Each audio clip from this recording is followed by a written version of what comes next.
Ya Camar dan juga pemirsa, kita Mhm. beralih ke informasi seputar penyakit Mpox atau Monkeypox yang sudah menarik perhatian dunia sejak akhir tahun 2022. Ya, Sabrina ini dengan lebih dari 90.000 kasus global, bahkan WHO ini mengumumkan status darurat. Nah, kalau di Indonesia kasusnya sudah ada meskipun rendah, jadi kita harus tetap hati-hati. Ya benar sekali Camar dan pemirsa, pemerintah pun sudah mengambil langkah dengan mendatangkan vaksin. Meski begitu, masih ada kritik tentang kurangnya kesadaran masyarakat. Ya, untuk itu edukasi tentang Mpox ini sangat penting untuk dilakukan supaya kita semua bisa terlindungi.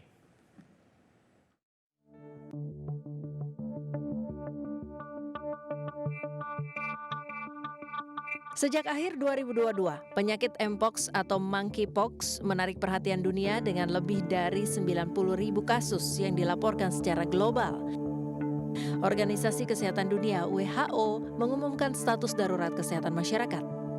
Di Indonesia, meskipun jumlah kasusnya masih rendah, kita tidak bisa mengabaikan potensi penularan dan dampaknya terhadap kesehatan masyarakat. Sejak pertama kali terdeteksi, Mpox menunjukkan pola penularan mirip HIV/AIDS, terutama di kalangan kelompok berisiko tinggi. Di tanah air, tercatat 88 kasus sejak 2022, dengan 73 kasus di tahun 2023 dan 14 kasus di tahun 2024. Berita baiknya, semua pasien berhasil sembuh. Namun yang harus diingat adalah bahwa di Afrika banyak anak-anak terinfeksi karena berbagi barang dengan orang tua mereka. Ini mengingatkan kita untuk tetap waspada. Untuk mengatasi situasi ini, pemerintah Indonesia mengambil langkah proaktif dengan mendatangkan 1.000 dosis vaksin yang biayanya mencapai 3,5 juta rupiah per dosis.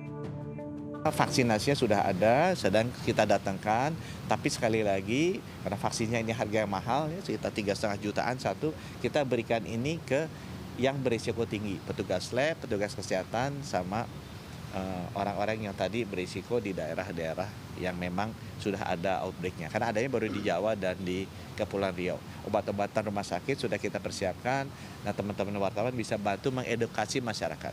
Kita waspada, tapi tidak usah khawatir berlebihan. Vaksin ini ditujukan untuk petugas kesehatan dan kelompok berisiko tinggi. Selain itu, rumah sakit di Jakarta dan Bali telah disiapkan dengan obat-obat yang diperlukan untuk penanganan Mpox. Semua langkah ini menunjukkan bahwa kita tidak tinggal diam. Kritik terhadap penanganan Mpox di Indonesia mencakup kurangnya kesadaran masyarakat tentang penyakit ini yang menghambat pencegahan. Banyak yang tidak tahu cara penularan dan gejalanya.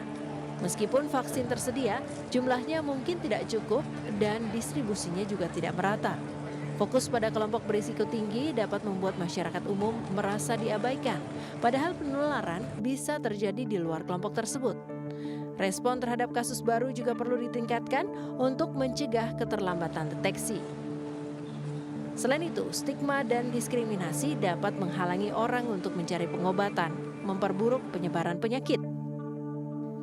Beberapa orang mungkin berpendapat bahwa vaksinasi tidak diperlukan untuk masyarakat umum karena penularan utamanya terjadi melalui kontak fisik. Namun, pencegahan adalah kunci. Dengan memvaksin petugas kesehatan dan kelompok berisiko tinggi, kita bisa mencegah penyebaran lebih lanjut dan melindungi mereka yang paling rentan.